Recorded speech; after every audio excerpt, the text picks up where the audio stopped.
భారతదేశంలో పాక్సో కేసులు విపరీతంగా పెరిగిపోవడంతో ఏజ్ ఆఫ్ కన్సెంట్ మీద చాలా చర్చ జరుగుతుంది. Age of consent, POCSO case అసలు ఈ కాన్సెప్ట్ ఏంటో ఒకసారి చూద్దాం. మనకు తెలుసు, పిల్లల్ని మనం విక్టిమ్స్గా చూస్తాం, వల్నరబుల్ సెక్షన్స్గా చూస్తాం.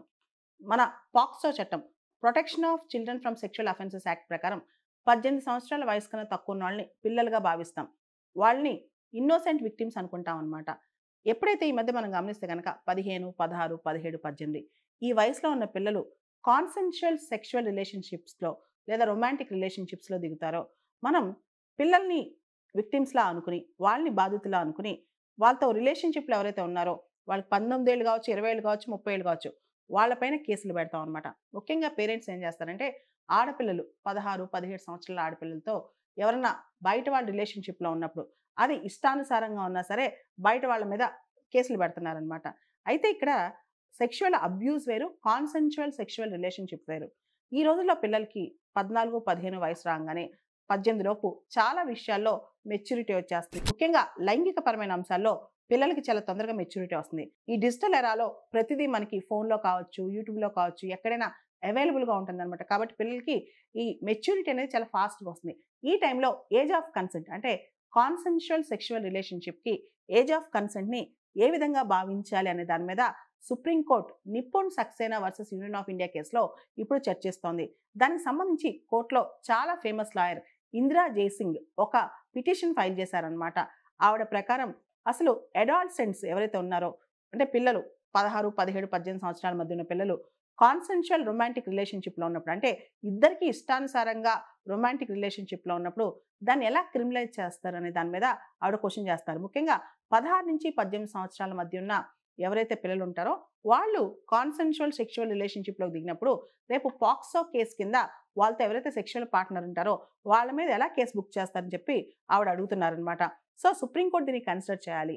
ఎందుకంటే ప్రపంచంలో చాలా మార్పులు వచ్చాయి, ఈ యుగాలు మారాయి, తరాలు మారాయి, రోజులు కూడా మారిపోయాయి.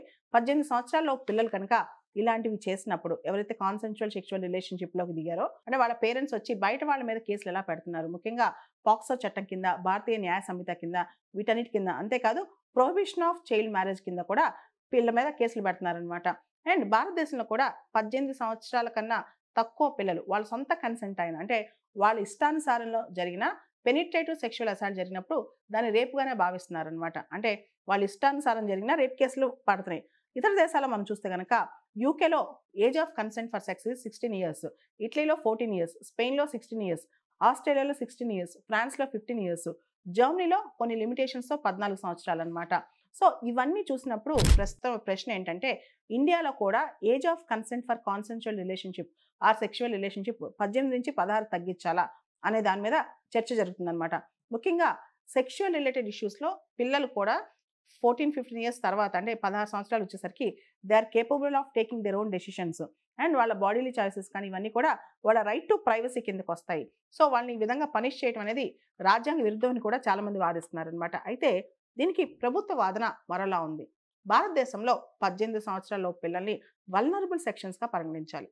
రెండోది, 18 సంవత్సరాల లోపల ఏదైతే సెక్షువల్ ఇంటర్కోర్స్ జరుగుతాయో దాన్ని గనుక పర్మిషన్ ఇస్తే కనుక రేపొద్దున ఎర్లీ ప్రెగ్నెన్సీస్ కావచ్చు, హెల్త్ ఇష్యూస్ కావచ్చు, ఇలాంటి చాలా వచ్చే ప్రమాదం ఉంది.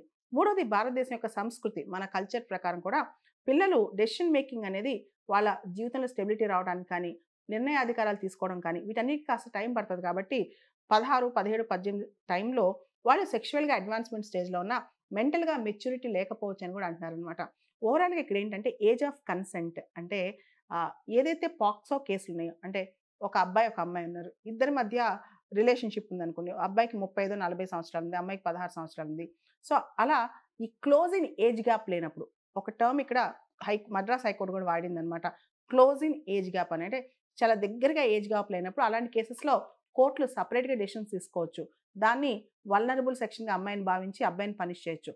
అదేవిధంగా లా కమిషన్ ఆఫ్ ఇండియా కూడా దీనిలో స్పెషల్గా సర్కమ్స్టెన్సెస్ బేస్ చేసుకుని గైడెడ్ జ్యూరిస్ప్రుడెన్స్ వాడాలి అని. అంటే ఆ కేసు ప్రతి కేసులో పాక్సో చట్టం కింద పనిష్ చేయడానికి కాదు. అంటే ఒక 20 సంవత్సరాల అబ్బాయి 16 సంవత్సరాల అమ్మాయితో రిలేషన్షిప్లో ఉన్నప్పుడు అది కాన్సెన్షువల్ అయినప్పుడు అమ్మాయి పేరెంట్స్ కేసు పెడితే అబ్బాయిని అరెస్ట్ చేయాలా వద్దా అనే దాని మీద గైడెడ్ జ్యూరిస్ప్రుడెన్స్ అప్లై చేయాలంటే కేసు ఆ పరిస్థితి ఆ సర్కమ్స్టెన్స్ బట్టి అప్లై చేయాలని చెప్పి కోర్టులు కూడా, లా కమిషన్ కూడా చెప్తుందన్నమాట.